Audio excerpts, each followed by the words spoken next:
지금 최저임금이 막 인상돼가지고 막 굉장히 좀 시끄러운데 지금 어떤 일이 지금 벌어지고 있는 걸까요? 사실 최저임금은 저임금 근로자들 보호하고 도와주는 거죠. 근데 이 지금 저임금 근로자 돈 번다고 한 게 지금 이상한 일이 벌어지고 있는 겁니다. 예를 들어가지고 여러분들처럼 청년들 일자리 구하고 싶은데 일자리가 아르바이트 일자리가 없어진다든지 참 그냥 귀하다 그러죠.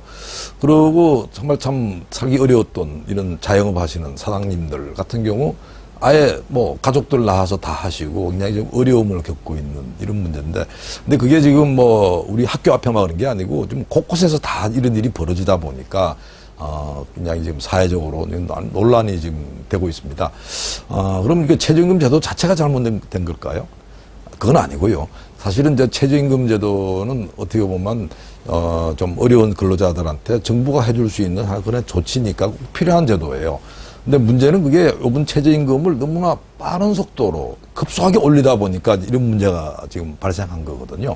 지금 우리가 3년 내에 지금 10,000원을 지금 올린다고 그러는데, 사실은 우리가 지금 최저임금을 과거에 그럼 안 올렸기 때문에 문제가 생기냐? 그건 아닙니다. 우선은 2001년부터 2016년까지 한 16년 정도 되죠. 그 사이에 우리나라 최저임금 인상률은요, 물가 상승률보다 3배 이상 빠르게 올랐습니다. 그리고 전체 근로자들의 어떤 임금 올라가는 평균에 비해서도 거의 한 2배 가까이 정도로 올랐으니까 매우 빠른 속도로 올랐어요. 그럼 당연히 저임금 근로자들이 상당히 좀 혜택을 봤어야 되는데 그렇지 못한 게 지금 현실입니다. 아시다시피 지금 우리가 청년 실업률은 점점 더 악화되고 있고, 그 다음에 지금 대기업과 중소기업의 임금 격차가 점점 더 벌어지고 있습니다. 바로 이제 이 최저임금 문제랑 상당히 지금 연관성이 깊은데요. 뭐 이걸 지금 아마 사람들이 굉장히 의아해 할 거예요. 왜 최저임금 올렸는데 중소기업 저임금 근로자가 많이 모여 있다는 중소기업은 더 어려워졌을까? 이 문제는 임금 체계 문제랑 좀 관련이 돼 있는데, 우리나라 임금이 조금 특이해요. 그러니까 여러분 혹시 기본급이라고 들어보셨습니까? 기본급이라 한다 하면 그냥 뭐 기본적으로 받는 돈 뭐 그런 건 아니고요. 그러니까 여러분들이 일정한 시간을 다 근무를 하면 주는 돈, 그걸 우리가 이제 기본급이라고 그러고, 그 다음 여러분들이 아마 보너스 수당 이런 이야기 많이 들었을 텐데, 이게 보너스 수당이 주로 기본급이랑 연동이 되어 있습니다. 근데 최저임금은 기본급이 연동이 되어 있거든요. 그럼 최저임금이 올라가면 기본급 따라 이제 올라가죠. 자, 그럼 다시 보너스 수당이 따라 올라갑니다. 자, 문제는요, 대기업은 기본급은 낮춰놓고 보너스 수당을 많아가지고 이렇게 총액이 늘어난 거고, 반면에 중소기업 경우는 보너스 수당이 별로 없어요. 대부분 기본급입니다. 따라서 최저임금이 오르게 되면 혜택은 누가 보느냐? 대기업에서 봅니다. 그럼 대기업 근로자들이 그럼 최저임금 혜택 본다고요? 아마 여러분들 깜짝 놀라실 텐데요. 대기업이 아까 기본급 비중이 낮다 그랬는데, 예를 들어가지고 입사한 지 얼마 안 되는 분들, 이런 분들은 최저임금 연동이 됩니다.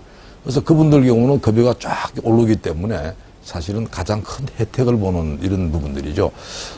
따라서 이 최저임금을 그냥 막무가내 막 올렸을 때 어떤 문제가 발생하냐면 소득 격차가 더 벌어지고, 반면에 저임금 근로자들 같은 경우는 그래도 일은 해야 될 거 아닙니까? 일자리 자체가 없어지는 이런 문제가 생기죠.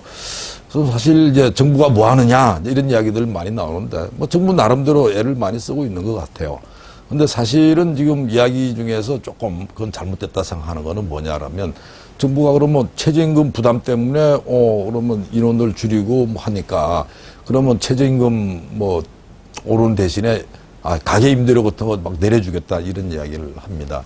근데 사실은 뭐 가계 임대료는 정부의 어떤 가계는 아니죠. 그리고 사실 이 가게의 어떤 주인이 어렵다고 하는 부분들은 뭐 최저임금만이 그런 게 아니고 더 따지게 된다면 손님이 없어가지고, 그리고 가게 위치가 안 좋아서 이렇게 좀 어려운 거 아니겠습니까?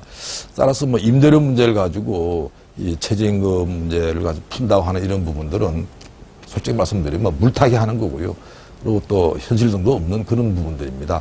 결국 정답은요, 최저임금 부분들은 조금 더 우리가 속도 조절해가지고 단계적으로 점진적으로 올라가는 게, 그래야 이제 이 중소기업 사업주도 살고, 그다음에 청년 일자리들도 그러다 가서 아르바이트도 좀 할 수 있는 이런 기회가 생긴다고 봅니다.